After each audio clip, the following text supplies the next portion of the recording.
आज हम पढ़ेंगे गोल्जी अपरेटिस एंड लाइसोसोम्स के बारे में।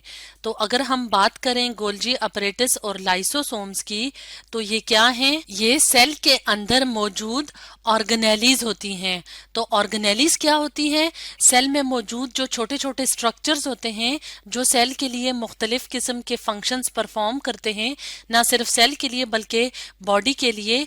तो इन छोटे छोटे स्ट्रक्चर्स को क्या कहते हैं? इन छोटे स्ट्रक्चर्स को कहते हैं सेल ऑर्गेनेलीज। तो आज हम डिस्कस करेंगे गोल्जी अपरेटिस और लाइसोसोम्स के बारे में। तो सबसे पहले हम बात करते हैं गोल्जी अपरेटिस की। तो गोल्जी अपरेटिस को जिन साइंटिस्ट ने डिस्कवर किया उनका नाम था कैमिलो गोल्जी।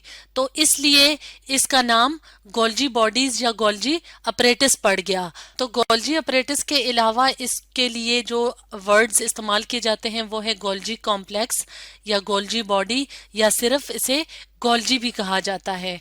और अगर हम स्ट्रक्चर की बात करें कि गोल्जी बॉडीज या गोल्जी कॉम्प्लेक्स हमें किस तरह के नजर आते हैं, तो ये इस तरह के सैक्स से होते हैं।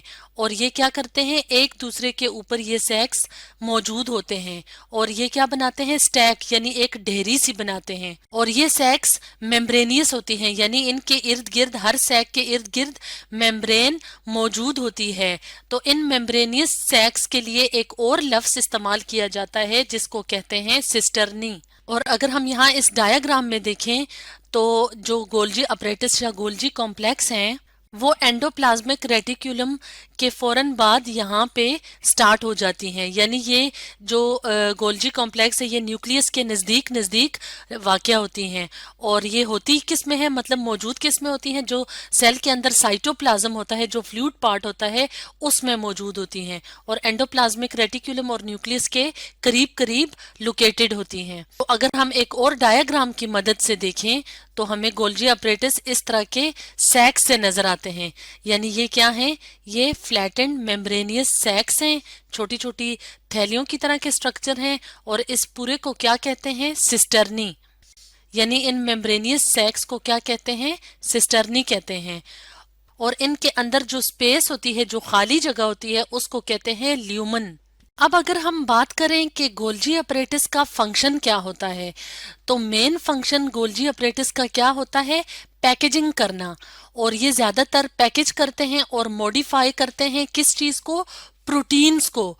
और प्रोटीन्स के अलावा ये लिपिड्स को भी पैकेज करते हैं।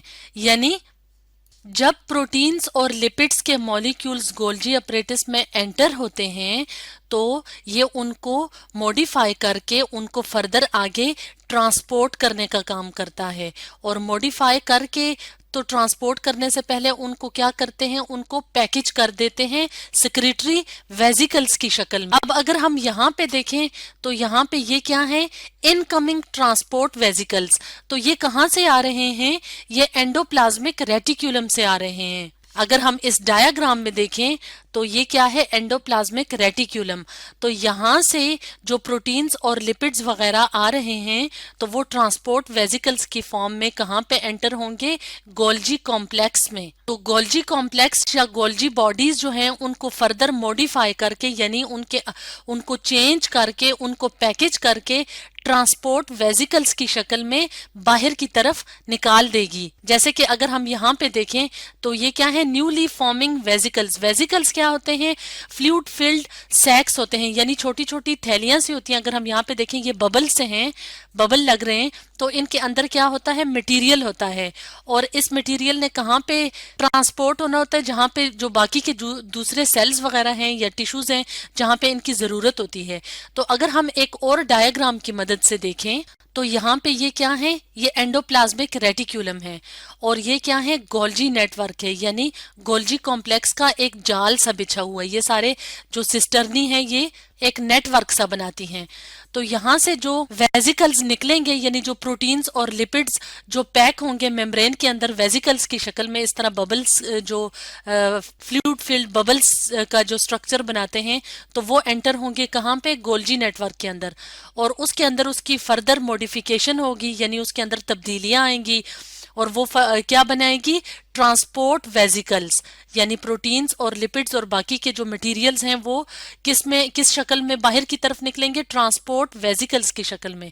अब ये यहाँ से क्या करेंगे, ये सेल मेम्ब्रेन के अंदर स्पेसिफिक जो जगह होंगी वहां पे जाके ये क्या करेंगे, उनके साथ फ्यूज कर जाएंगे, यानी वहां पे जाके सेल मेम्ब्रेन के साथ मिल जाएंगे, और जो मटेरियल होगा, जो इन वेजिकल्स के अंदर मटेरियल मौजूद होगा, वो सेल मेम्ब्रेन के रास्ते बाहर की तरफ निकल जाएगा जहां पे इसकी जरूरत होगी, यानी बाकी के सेल्स तक पहुंच जाएगा। तो इस तरह से जो गोल्जी अपरेटस है उसका फंक्शन क्या है, पैकेज करना और ट्रांसपोर्ट करना प्रोटीन्स और लिपिड्स की। अब हम बात करते हैं एक और ऑर्गेनेली की जिसका नाम है लाइसोसोम्स। तो अगर हम इस डायग्राम की मदद से देखें तो लाइसोसोम्स क्या है, लाइसोसोम मेम्ब्रेन बाउंडेड सिंपल सी ऑर्गेनेलीज है। अगर हम यहाँ पे देखें तो हमें यहाँ पे एक लाइसोसोम नजर आ रहा है।